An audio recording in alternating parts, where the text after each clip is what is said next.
ఎందుకు బావా ఎంత కష్టపడుతున్నావు? మనకిదంతా వద్దు. రా బావా, మన హాస్పిటల్కి పోదాం ప్లీజ్. ఝాన్సీ అమ్మ, మీరే చెప్పండి ఝాన్సీ అమ్మ. రవి, ముందు హాస్పిటల్కి వెళ్దాం పద. లేదు జాను, నేను పరిహారం పూర్తి చేస్తాను. పరిహారం ఇంకెప్పుడైనా చేసుకోవచ్చల్లుడు. చెప్పేది వినలుడు. వెళ్దాం పదా. పర్వాలేదు మావయ్య. అలా వదిలేసి వెళ్ళిపోకూడదు. మొదలు పెట్టింది పూర్తి చేసే తీరాలి. అలా జరిగితే మరింత ఆపద వచ్చే అవకాశం ఉంటుంది.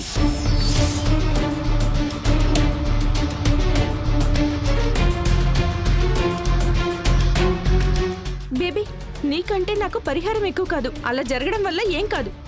నువ్వు బయలుదేరు, మనం హాస్పిటల్కి వెళ్ళిపోదాం. డాక్టర్ కొంచెం త్వరగా రండి. డాక్టర్ త్వరగా రండి. బంగారి, నువ్వెక్కడికి వెళ్ళావు? సార్ని హాస్పిటల్కి తీసుకెళ్ళడానికి వీల్లేదని తెలుసు ఝాన్సమ్మ. అందుకే నేనే వెళ్ళి డాక్టర్ని తీసుకొచ్చాను.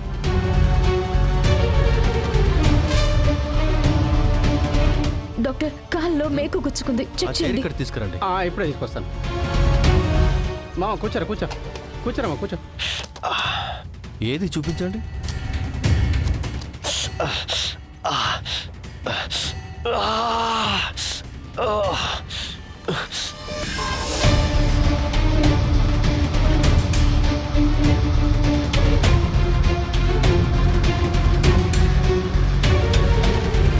చీల బాగా లోపలికి దిగింది. ఇప్పటికైతే యాంటీబయాటిక్ వేస్తున్నాను. 2 రోజులు కాలికి రెస్ట్ ఇవ్వాల్సి ఉంటుంది.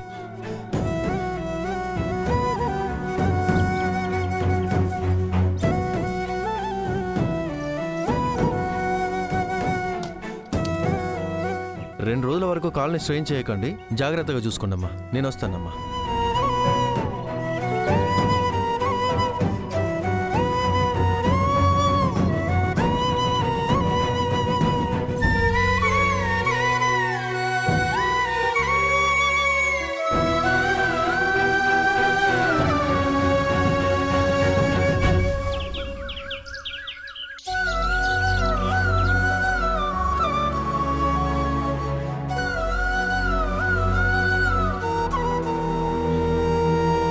అత్తయ్య, ఇంకా ఈ పరిహారాలు అవి ఏం వద్దు. డాక్టర్ కూడా రవి నడవద్దని చెప్తున్నారు కదా. దీన్ని మించి రిస్క్ తీసుకుంటే కాలికి ఇబ్బంది అవుతుంది అత్తయ్య. ఉండు మీనా, పూజారితో మాట్లాడదాం. స్వామి, మీరే చూస్తున్నారు కదా, ఈ పరిస్థితుల్లో రవి ఈ పరిహారాన్ని ఎలా చేయగలుగుతాడు? ఇవన్నీ భగవంతుడు పెడుతున్న పరీక్షలమ్మా. అన్ని పరీక్షలు దాటుకుంటూనే ఈ పరిహారం చెయ్యాల్సి ఉంటుంది. బావకి అసలు నడవటానికి అవటం లేదని చెప్తున్నారు. మళ్ళీ పరిహారం గురించి మాట్లాడుతున్నారు మీరు. బావకి ఏదైనా అయితే మీరు కాపాడతారా ఆయన్ని? ఆయనకి బాగోలేకపోతే ఏముందమ్మా, ఆయనలో సగం ఆయన్ని చేసుకోబోయే అమ్మాయిని చెయ్యనివ్వండి.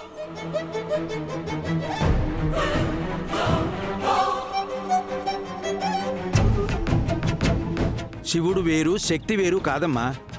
ఇది కూడా ఒక రకంగా పరీక్షే.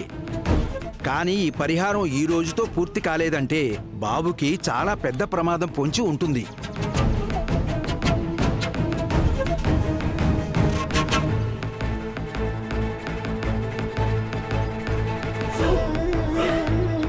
సరే అయితే నేను చేస్తాను.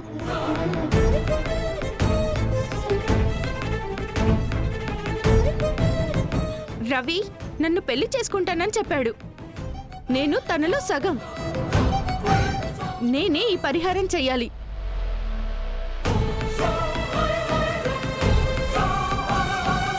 పూజారి, ఏం చెయ్యాలో చెప్పండి, నేను చేస్తాను. ముందు నిప్పు పట్టుకుని నిప్పులు తొక్కాలి. తర్వాత అమ్మవారి విగ్రహంతో ఆ కొండదారి వెంబడే నడుచుకుంటూ వెళ్ళి కొండపైనున్న గుడిలో దీపం పెట్టి స్వామివారి పక్కనే అమ్మవారిని పెట్టి స్వామివారి పాదాల దగ్గరున్న మంగళసూత్రాన్ని తీసుకురావాల్సి ఉంటుంది. ఏంటిది పరిహారం ఇంత టఫ్గా ఉంటుంది? ఇప్పుడు ఏం చెయ్యాలి నేను? దీనికి ఏదైనా షార్ట్ కట్ ఉంటుందా?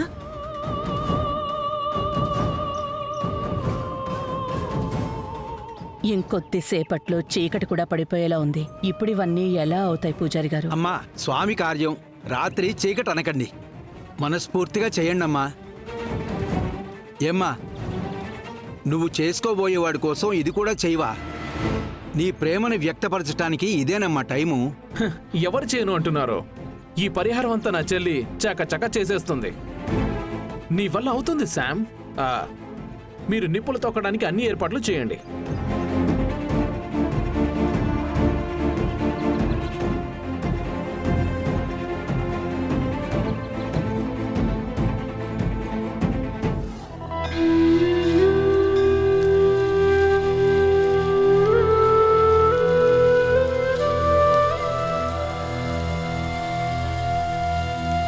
సంయుక్త, రవినే కాదు, ఆ ఝాన్సీ అమ్మను మన వైపు తిప్పుకోవడానికి సరైన ఛాన్స్ కూడా అయితే.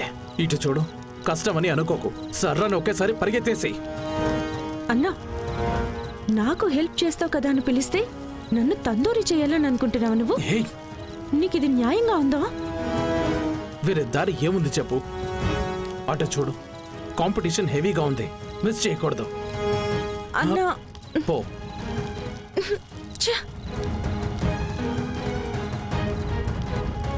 అమ్మా, మొదటిసారి నిప్పులు తొక్కబోతున్నావు. అమ్మవారిని వేడుకో అమ్మా. ఇదిగో హారతి తీసుకోమ్మా.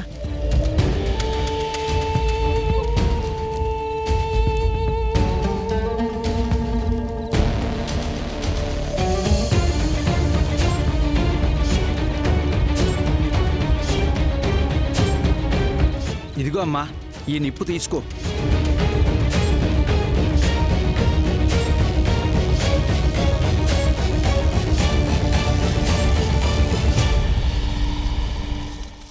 కాల్తుందేమో. సంయుక్త, చూసుకో సంయుక్త. అయ్యో, కాలుతుంది. సంయుక్త, జాగ్రత్త.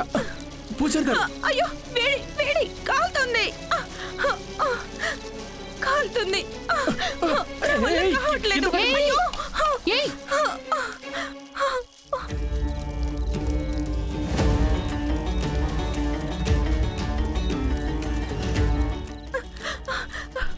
శామ్, ఏం చేస్తున్నావు నువ్వు? అన్నా, మంటలు ఎలా ఉన్నాయో చూడన్నా. కాలు కూడా కాలుతున్నాయన్నా. ఈ నిప్పు షెట్టి పట్టుకున్నట్టు 10 సెకండ్లకి చెయ్యి బొబ్బలు వచ్చేసాయి. మీరే వేరే ఏదైనా చిన్న పరిహారం ఉంటే చెప్పండి. ఇదంతా అయితే నా వల్ల కానే కాదు. నన్ను వదిలేయండి బాబు. నువ్వు బావ మీద పెట్టుకున్న ప్రేమ ఇంతేనా? ఏదో పెద్దగా మాట్లాడావు. బావా, ఇప్పుడైనా తెలుసుకోండి ఎవరు ఎలాంటి వాళ్ళు అని. మీకొక ఆపద వస్తే తను అస్సలు మీకోసం నిలబడదు. నీకోసం నేను చేస్తాను బావా. నా బావ కోసం నేను ఏమైనా చేస్తాను. పూజారి, ఆ నిప్పు సెట్టి నాకు ఇవ్వండి. జరగ. ఈశ్వర, ఇప్పుడు చూడు నేను ఎలా చేస్తాను. అమ్మా, అమ్మవారిని మనసారా తలుచుకుని పెట్టుకోమ్మా.